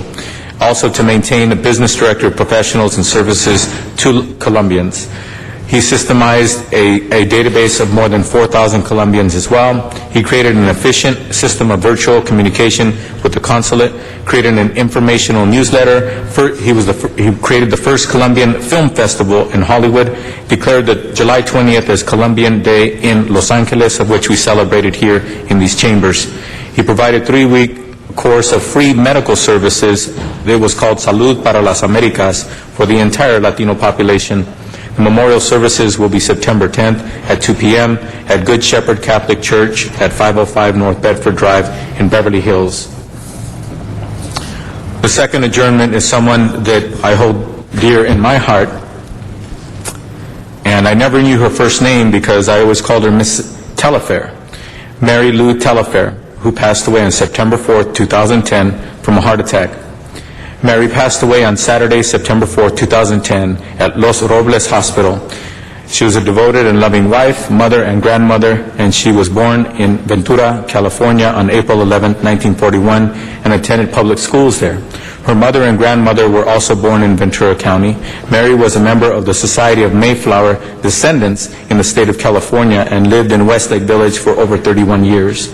She graduated from UCLA in 1963, which is the year I was born, with a Bachelor's of Arts degree in elementary education. She played the cello and was a member of the Delta Delta Delta sorority. Mary later earned a Master of Arts degree in Education, Social, and Philosophical Foundations at California State University, Northridge, and she graduated in 1971. She taught in the public elementary schools in South San Francisco, San Jose, Pacoima, and concluded her career as a Title I reading specialist at both Conejo and Glenwood elementary schools in Thousand Oaks. An enthusiastic quilter, avid gardener, and traveler, she was also active in the Delta Kappa Gamma Education sorority. The memorial services will be held at 1 p.m. on Sunday, September 12th at Pierce Brothers Valley Oaks Griffin, 5600 Lindero Canyon, Westlake Village. In lieu of flowers, the family requests that any donations be made to Glenwood Elementary School in Mary's name at 1135 Winson Drive, Thousand Oaks, California, 91360. She's survived by her husband of 47 years, Henry, a daughter, Jean, a son, John, 2 grandsons, Ryan and Jack, and 2 sisters and a brother. I hold her near and dear in my heart because she was my second grade teacher, and she was a brand new teacher. And there's something that goes on in poor neighborhoods. It's a statistic that unfortunately holds to this day, and it needs to be corrected. In affluent neighborhoods, there's a high percentage of kids who are identified as gifted. In poor neighborhoods, it's an extremely low percentage of kids that are identified as gifted. And there is no correlation between income and whether or not you're gifted. But in the second grade, my first language, by the way, was English. And by the second grade, I was proficient in English and in math and other studies, and she identified me as gifted. She didn't say, "Son, you're gifted."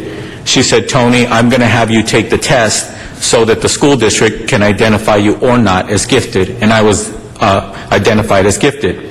Because I was identified as gifted, I was able to be put into the classes where I was challenged more, and I was surrounded by the kids who were a little bit more serious about their studies. And as a result of that, I did get accepted to the second toughest electrical engineering school in the country, not under affirmative action, but under regular admissions, because I was prepared well for it.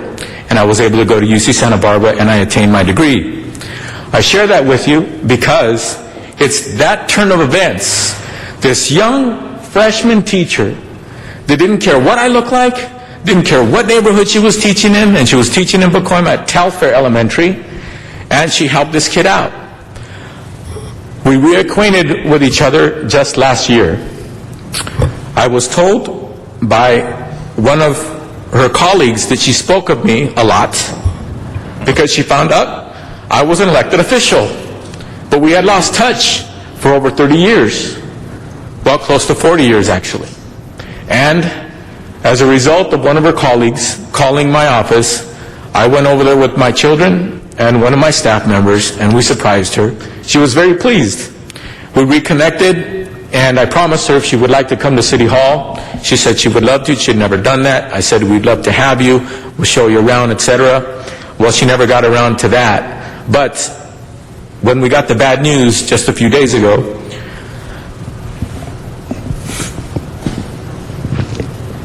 my staff shared with me that her current students cannot get out of class without hearing about this little kid from Pacoima named Tony Cardenas, and she was his teacher, and she was so proud of him because he's a good American.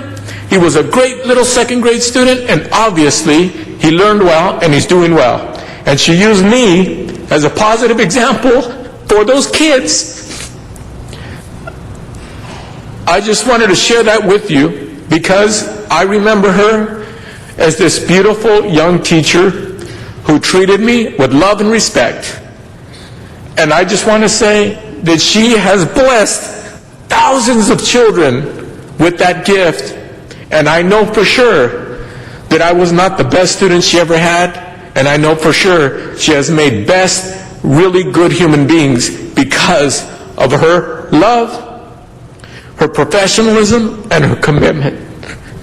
I think that I'm not the only one she touched, and I hope that some of those other kids at Telfair Elementary and other schools that she taught at can hear what has happened, this bad and sad news, and that they pay their respects to this beautiful person.